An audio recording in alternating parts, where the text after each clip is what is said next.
Welcome musicians. आज हम पढ़ेंगे क्लास 10th की biology. And in our previous video हम डाइजेशन ऑफ ह्यूमन बीइंग्स की बात कर रहे थे और हमने देखा था कि किस तरह से फूड हमारे ओइसोफेगस से होके हमारे कहां पे पहुंचता है, स्टमक पे पहुंचता है। और ओइसोफेगस से स्टमक में पहुंचने में ओइसोफेगस से स्टमक में पहुंचने में लगभग 6 सेकेंड्स का समय लगता है। और हमने देखा था कि किस तरह स्टमक में जब फूड पहुंच जाता था तो तीन चीजें निकलती थी। Which are the three things? The first was acid, the second is an enzyme called pepsin and the third one is of course mucus. ये तीन चीजें निकलती थी हमारे गैस्ट्रिक ग्लैंड से जब स्टमक में फूड पहुंच जाता था। और मैं आपको बता दूं कि आप कितनी भी अच्छी चीज खाए हो, चाहे वो बिरयानी हो या मटन बिरयानी हो या कुछ भी आपका फेवरेट डिश हो, अगर वो आपके शरीर में चला जाता है तो फिर उसको आप इस तरह होटल पे लिखे हुए मेन्यू कार्ड्स की तरह नहीं बोलोगे कि मैंने ये फूड है। उसको एक ही चीज बोला जाता है, वो बोला जाता है CHYME, काइम। ठीक है, तो काइम ये कॉमन वर्ड है हर फूड के लिए जो आपके अंदर चला जाता है डाइजेस्ट होने के लिए। ओके, अब हम देखते हैं हम आगे थे कि स्टोमक से ये कहां पे जाना शुरू होता है। इस तरह हाईली कॉइल्ड ट्यूब होता है जिसको क्या कहा जाता है? स्मॉल इंटेस्टाइन कहा जाता है। ओके, स्मॉल इंटेस्टाइन की लेंथ भी मैंने आपको बताई थी कि लगभग 6 मीटर यानी 20 फीट।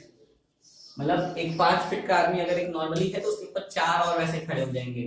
ठीक है, 3 और वैसे खड़े हो जाएंगे। तो हम देख रहे हैं कि क्या हो रहा है कि 20 फीट स्मॉल इंटेस्टाइन में आ रहा है। और मैंने आपको बताया था ना कि stomach is not the site for digestion, actually the complete site of digestion is small intestine. Note down this. ये आपके 1 मार्क क्वेश्चन में, ऑब्जेक्टिव क्वेश्चंस में, बोर्ड्स में आ सकता है। Which is the complete site of digestion? Small intestine.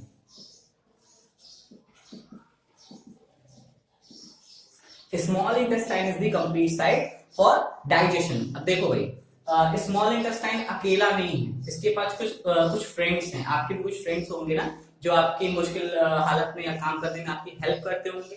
तो small intestine के 2 best friends हैं जो इसको डाइजेशन कराने में हेल्प करते हैं। देखते हैं हम इसके दोनों बेस्ट फ्रेंड्स के बारे में। हम इसके एक बेस्ट फ्रेंड का नाम है लीवर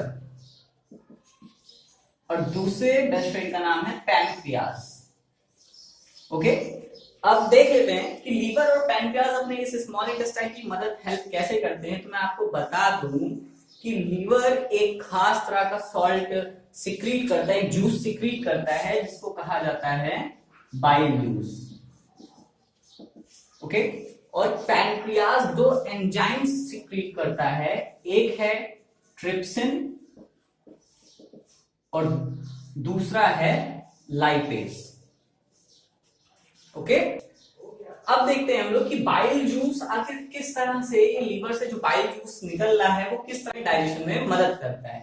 तो सबसे पहले मैं आपसे एक क्वेश्चन पूछता हूं कि जो फूड या काइम स्टमक से स्मॉल इंटेस्टाइन में आ रहा है वो एसिडिक होगा या एल्कलाइन, मतलब एसिडिक होगा या बेसिक होगा नेचर में। तो अगर आपका आंसर बेसिक है तो आप बिल्कुल गलत हो, अगर आपका आंसर एसिडिक है तो आप सही हो। और एसिडिक क्यों? क्योंकि हमने देखा था कि यहाँ पेट में, यहाँ स्टमक में क्या निकल रहा था? एसिड निकल रहा था, जो वहां के मीडियम को कैसा बना देता था? एसिडिक बना देता था। ठीक, तो फूड या काइम जो आ रहा है स्मॉल इंटेस्टाइन में वो कैसा होगा? एसिडिक होगा ऑफ कोर्स। लेकिन ये बाइल जूस स्मॉल इंटेस्टाइन के मीडियम को एसिडिक की जगह एल्कलाइन बनाता है। This is the function of the bile juice, note it down, this is the function of the bile juice.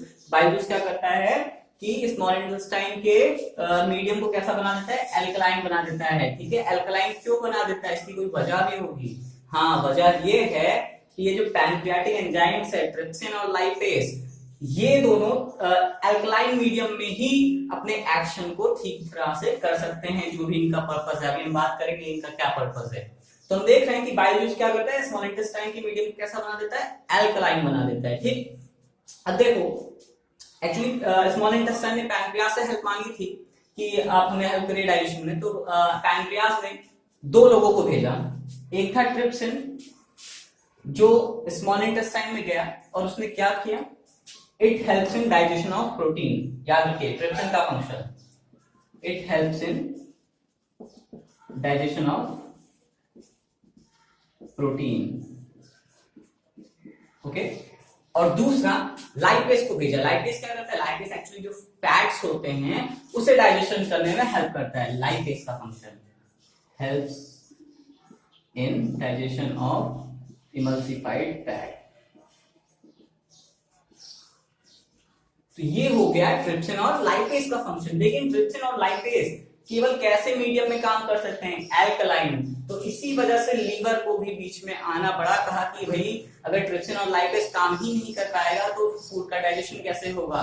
इसी वजह से लीवर में जो बाइल जूस है, लीवर से जो बाइल जूस सिक्रीट होता है वो हमारे लिए बहुत ही जरूरी है।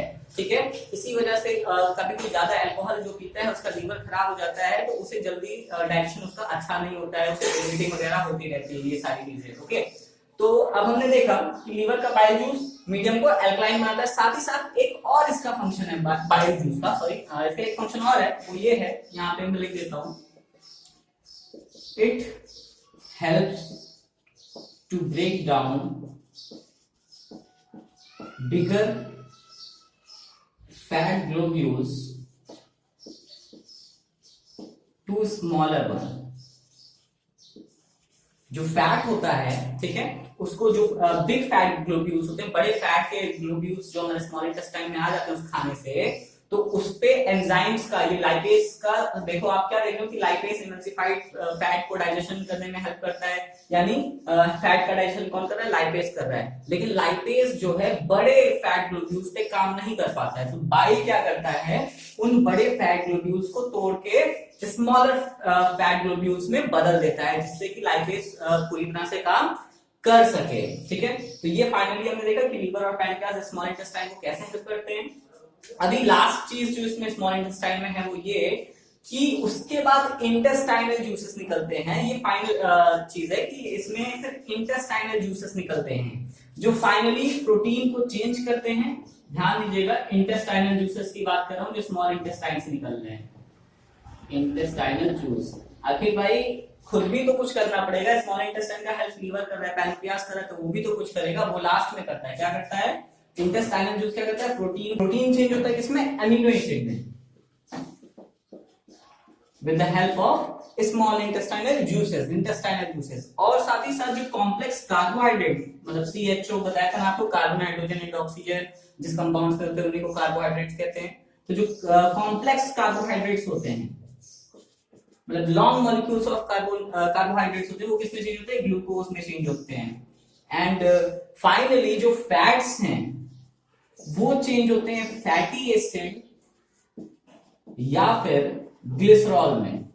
और याद रखिएगा, ग्लिसरॉल वो चीज है जिस फॉर्म में हमें एनर्जी, एक्स्ट्रा एनर्जी स्टोर होती है। जिस तरह प्लांट्स में एक्स्ट्रा एनर्जी स्टार्च के फॉर्म में स्टोर होती है। किसके फॉर्म में स्टोर होती है, स्टार्च के फॉर्म में प्लांट्स में एक्स्ट्रा एनर्जी स्टोर होती है। उसी तरह हमारे में ग्लिसरॉल में एक्स्ट्रा एनर्जी, ग्लिसरॉल के रूप में एक्स्ट्रा एनर्जी स्टोर होती है। ठीक है, तो अब हम देखेंगे कि स्मॉल इंटेस्टाइन से लार्ज इंटेस्टाइन में कैसे जाएगा फूड। लेकिन उससे पहले आई थिंक आज के लिए बस इतना काफी हो गया है। आप इसको नोट डाउन करेंगे और इसको आप एक दो बार खुद से रिवाइज करेंगे, फिर आपको अच्छे से समझ में आ जाएगा ये चीज। Okay, till then take care, thank you, we will meet in our next live classes. और प्राइम क्लासेस लेने के लिए नीचे डिस्क्रिप्शन में लिंक दिए हुए हैं, उस पर आप क्लिक करके अधिक जानकारी पा सकते हैं। Thank you.